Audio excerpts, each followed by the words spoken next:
So on with the program. Today, we are pleased to welcome Rick Davis as our first speaker. Rick has been on tube feeding for 22 years after stem cell stroke paralyzed his esophagus. He has served as the Oley ambassador and as president of the Oley Foundation Board of Trustees. Over the years, Rick has generously shared his time and stories with countless others. Rick, we are grateful you can join us today. Thank you for honoring me by letting me be the kickoff speaker for the Oley 2022 conference. I'm reminded of the Peanuts cartoon where Charlie Brown is getting ready to kick off the football that's being held by Lucy. I hope I do better than Charlie Brown. I used a feeding tube because the right side of my esophagus was paralyzed by a stroke, but the right side of my vocal cords were also paralyzed, so that my voice may sound a little bit strained. I'm going to try and tell you in the few more minutes that I have had a difficult experience as a tube feeder when I first began.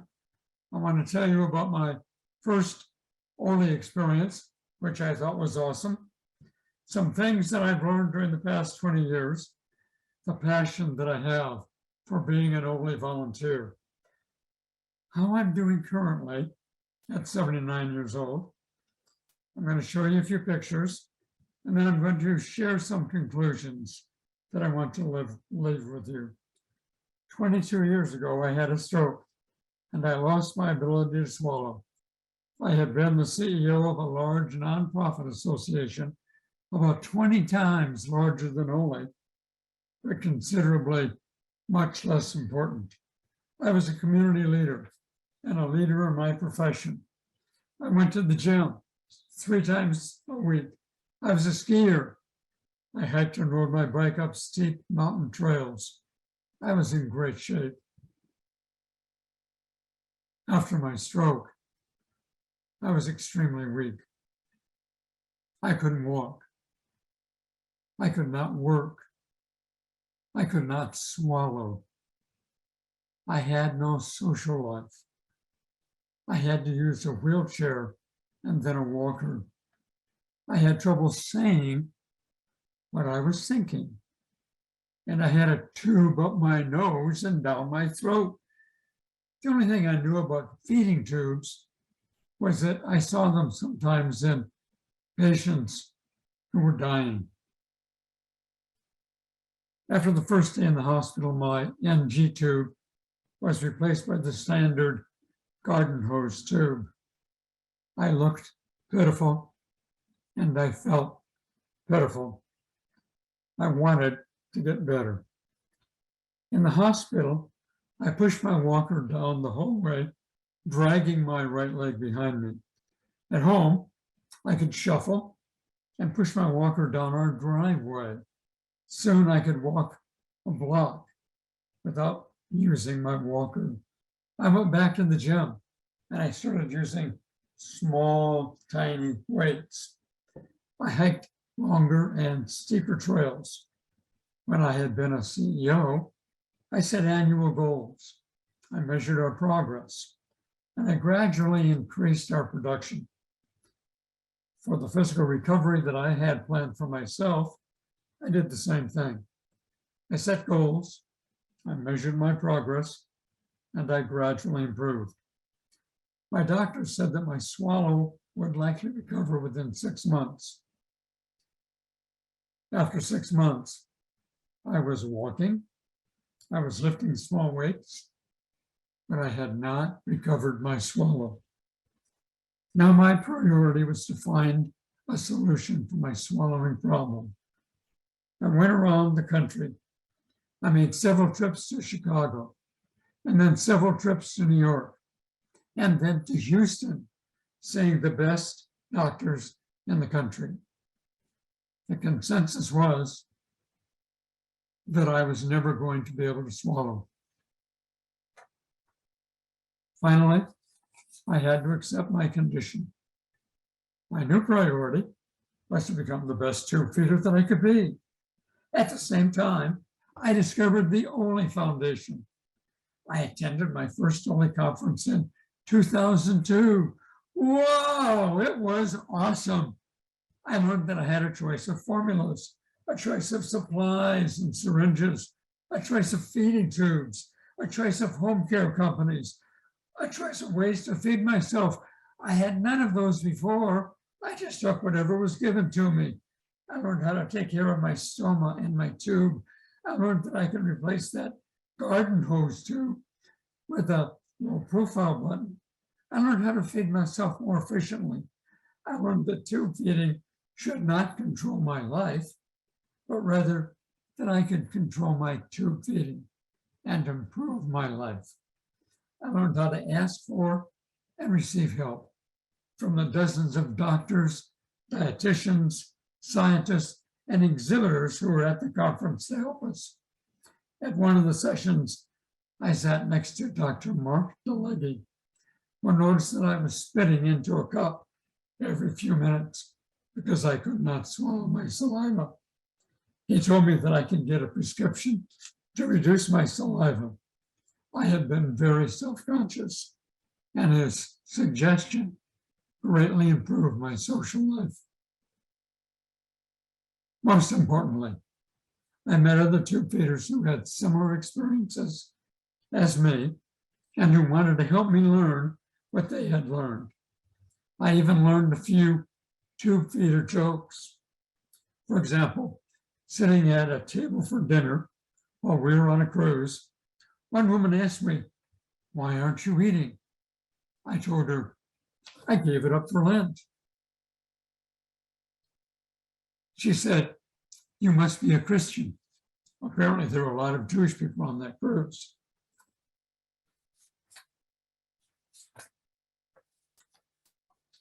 At every conference since then, I've learned something new. I've learned to find an example that I can learn from and to be an example for others to learn from. Once a stranger walked up to me and said, "Are you Rick Davis?" I paused, in case he was the husband of some woman that I had been flirting with, but I said yes. He said that an article about me had changed his life. After he had a stroke, he just laid on his couch and felt sorry for himself. My article had helped to start him exercising. He had regained his strength, and he helped me from my example. That taught me the value of media exposure. More interviews and articles followed. Because Oley had been so important to me, I wanted to help Oley as a volunteer.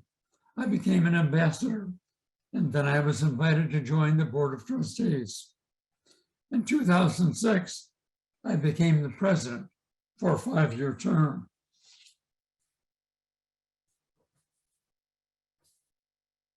That gave me a chance to be a speaker for medical and supplier meetings. I was able to speak to hundreds of tube feeders and clinicians. Through my speaking and my articles, I reached thousands of others. And I'd like to talk to the wizard behind the screen and suggest that he advance the next slide. Oh, keep going. I think there's a slide. There it is. I was being a speaker at a conference. Thank you, wizard. I tried to set an example with my donations to silent auctions and to the walkathons. My most successful fundraising was a hike across the Grand Canyon. I raised $17,000. Back to the Grand Canyon slide, Mr. Wizard. No, back to the Grand Canyon slide, Mr. Wizard. One more. You'll find it. One more. You'll find the Grand Canyon. There I am. I raised $17,000 for Oley with a hike-a-thon. Currently, the time to feed myself has dropped from 10 hours a day to only 20 minutes, 3 times a day. I go to the gym 3 to 4 times a week. I ski, I hike, I walk on the beach, I travel extensively, I go to dinner with friends, I belong to wine tasting groups. My weight has dropped from 175 pounds to 130 pounds by decreasing or increasing the volume of formula that I infuse. I keep my body mass index at 21.6. I believe that a healthy diet, regular exercise, a positive relationship with family and friends, and volunteer work are important to keep us healthy, have a good quality of life, and to have a longer life. I've learned it's difficult to cope with being a first-time tube feeder. I've learned that the Oley Foundation may offer the best opportunity to improve our lives. In the beginning, I went from somebody to nobody. Because of Oley, I went from nobody to somebody. Because of Oley, I'm a better person. I'm even better than a normal person. I've also learned that my wife, Diane, will always help me remember who I really am. I was never normal.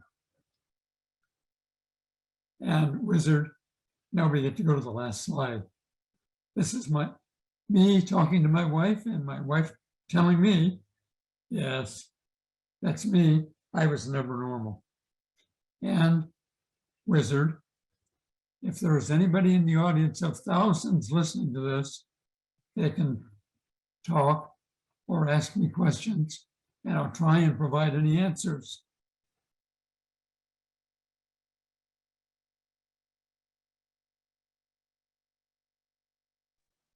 Thanks so much, Rick. It's always wonderful to hear your story. I think we're having a little bit of trouble with chat, our chat function, but hoping to get it up and running again soon. If anybody has questions for Rick or even comments on Beth and Jones, our announcement with that, you can use the question and answer function that's at the bottom of your screen. It says Q&A. I also wanted to mention that we do have closed captioning enabled, and if anybody had it on during Rick's talk, you'll see it's got a life of its own. We don't monitor it, we don't check it, so we can't correct it, but it does some funny things sometimes. So I just wanted to say that. We are getting some chats now. Rick, we have one just says fantastic. Grateful that you're here. You're still there, right? Oh, thank you very much. I'm grateful to all of you who helped me. Rick, there was one slide that shows you on a stage. What was that award? What was that? That was at the Aspen Conference, the American Society for Parental and Enteral Nutrition, where I was honored by receiving the Lynn Howard Consumer Advocacy Award. And I tried to show a little bit of what I thought was the Aspen logo by holding my jug above my head, and that was well received. That's clever. I hadn't made that connection previously. Let's see, we have one question. Mark says, I loved your story. I'm really trying to become active again. Do you have advice for overcoming that initial hurdle? Just have to tell yourself to do it. You have to start slow, take gradual steps, set a goal, measure your progress, and then move from there. Just, for example, to become active, tell yourself to get up and walk 20 steps. If you can do that, set the next goal. Walk 25 steps, set the next goal, 30 steps, etc., etc. Like I did when I was just beginning to walk again. I pushed my walker down the hallway, about 20 tiles in the hallway in the hospital. And then when I got at home, I was able to walk down to the end of my driveway. And then the next day I was able to walk a block. Just do one small step, then do the next. Move from one step to another, measure your progress, keep setting goals. Thanks, Rick. That's really good advice. I think no matter what our goal is, right? Just have to take it a step at a time and be forgiving of yourself, right? Be forgiving of yourself, yes. Somebody else asks, Cynthia Reddick asks, what advice would you give your new to-be self if you could go back in time? What advice would I give for a new to-be? Yep. What advice would you give yourself if you were a new tube feeder? It was 18 months before I actually learned about the Oley Foundation. I was depressed. I was frustrated. I felt isolated. I didn't know anything about tube feeding. I had to struggle with it. If I had learned about the Oley Foundation back when I was brand new, I would have avoided all of that. I could have begun my journey back to well-being and a better quality of life much sooner than I did. Thanks, Rick. Yeah, it's hard to get the word out about the Oley Foundation. Do you have any thoughts on how people can help other new tube feeders find out about the Oley Foundation and make those essential connections? Thank you, Lisa. What I learned was just do as much self-promotion as you can. Volunteer to be a speaker at your local civic clubs, the Rotary, Kiwanis, etc. Write articles to all of your magazines. Send letters to the editor. Call your local newspaper and tell them you've got a great idea for an interview and a story. Talk about Oley every opportunity that you have. Just create awareness of what you're going through and what the Oley Foundation has done to help you. It really is a shame. There are so many people that don't know about the Oley Foundation, and we can do so much more just to promote ourselves, because it's so unusual for people to meet someone who feeds himself with a tube. I mean, I look normal, even though I'm not, and people are always pleased to find out that I feed myself with a tube. Some people are turned off by that, but they're always curious. So respond to the curiosity. That's great advice again. Rick, someone is asking what type of formula you use. I know that it's very personalized. Of course, what formula works for an individual is a very personal decision that you have to make with your healthcare provider, but you could say what kind of formula you use. I use a basic formula. It's not special at all. My formula is made by one of the leading manufacturers. It's called Oley. And the dietitians tried several different formulas until I could finally tolerate one. I think it was just a matter of time. Any formula would work. I found that out when I was a speaker at a conference in Washington, DC, and we were snowed in. All of the airports were closed. I ran out of formula, and I thought, what can I do? I went to a drugstore across the street, and I bought Ensure, also made by the same manufacturer. And I found that I could survive on Ensure for 3 or 4 days. Now, when I travel internationally, I don't even bother to carry my formula with me. I just buy Ensure because Abbott and Nestle are global manufacturers. I can find Ensure in 130 countries. It's very basic stuff. It keeps me alive. It may have a little bit more sugar content than I want. It's not as good for my teeth if I try and drink it because it tastes awful, as Oley does. And I try not to swish the Ensure around my mouth. But basic formula, whatever your gut will tolerate is okay, in my opinion. Thanks, Rick. Yeah, it's good to know too that you went through you tried different things before you and your team found out what worked well. And it's good to know that maybe it's good to know what would work on a short term if there is a kind of an emergency when you can't get what you're used to getting, especially now when different formulas aren't available. I would only respond that your dietitian knows what's best. That's great advice. Yeah. We do have somebody asking what medication you use for excess saliva. I suggest that question be tabled till tomorrow because Dr. DeLegge is actually joining us and maybe he can help with that. So let's see.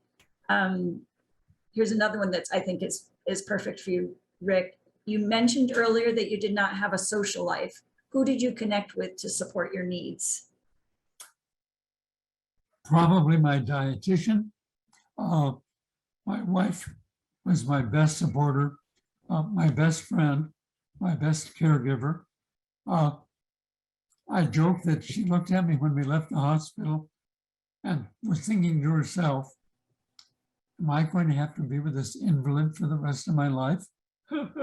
She made sure that I got up and went out and walked every day, just a little bit farther. She pushed me to get better, and with her help, I did. It's great that you had that support system. Yeah. Actually, this afternoon, just for those who are listening, there is a session specifically for spouses, so you can talk to one another and kind of get some support as a spouse. Rick, somebody else asks if it's common. I mean, all you can do is speak from your own experience, although you've talked to a lot of other tube feeders, but is it common to switch formulas? If one that was tolerable seems to change, I'm not sure what that, I guess maybe if the formula has changed, do you switch formulas? I think that's. As I said, your dietitian knows best, but if your formula is not working for you, you do need to find something that does work for you. And that's good advice for anything that may go wrong with your tube or your formula. If it's not working, find something that does. Don't be afraid to speak up. Ask your dietitian, your doctor, whoever can help you. Always look for advice. Try and find help. It's available. It's hard to remember that sometimes. Cynthia had a great question too. What do you wish clinicians, including registered dietitians, doctors, RNs, pharmacists, were more aware of about a day in the life of a home tube feeding consumer? That is a great question. And my response is that the doctors and dietitians and other clinicians at Oley are great. They really know what we need, and they have the kind of empathy that we need. What I am shocked at is that so few clinicians, doctors in particular, who don't know anything about tube feeding. I've been to several emergency rooms, and I've had them say, what the heck is this? I've never seen anybody with a feeding tube. All they had available was a catheter tube or a whatever tube they use for people that need to urinate. It's mind-boggling. Even many dietitians don't have a clue about what tube feeding is. And it's all a matter of awareness. The general public don't know very much about us. The medical community doesn't know very much about us. We just need to get the word out. I'll mention too that we have joined with, we work with the Feeding Tube Awareness Foundation to try to help spread awareness during Feeding Tube Awareness Week, which is in February. So that's great. The only other advice I would give to our clinicians is touch is very healing. I have found that those dietitians and doctors who touch me while they're talking to me just build a connection. They have empathy. I can feel it. That's a great point. Rick, I hope that you'll check chat. I haven't read out these, but there are just so many wonderful comments about your presentation that I hope you'll take the time after during the next presentation perhaps to look at them, just about what an inspiration your talk has been and what it's meant to them. I'm going to ask you Thank you so much. One quick question before you go. Somebody asked in the questions how to connect with other tube feeders in their, well, actually they're in Florida and they're in their 70s. I know that we can connect people through the Oley Foundation, and I encourage anybody to reach out to us. We have a new email address that I'll have to get and put in chat, but Rick, do you have any suggestions for how to make connections with other people on tube feeding besides the Oley Foundation? You know, because of lawyers, a lot of us have difficulty accessing a lot of information because of HIPAA, the Health Information Protection and Privacy Act. We can't share the names of patients or information about them. I've tried several times to ask Oley to put me in touch with other people. Oley ambassadors are sometimes the best resource to put us in touch with other people they know in their particular region. There's a Facebook group for Oley members. Getting on that Facebook group is good. Look for all of the references to Oley's members on Google. Try and find every possible way to make connections. I get a lot of comments and questions from Oley members who recognize me from the website, and sometimes they'll just volunteer that they live in my area of Florida, and I'm thrilled to be able to meet other people that live nearby me, and I'd like to get to better know them and get together with them. So yeah, please try and reach out. Thanks, Rick. Thanks again for your presentation. It really is always just such a pleasure to hear your story and to your generous spirit in sharing it. Thanks again. Thank you.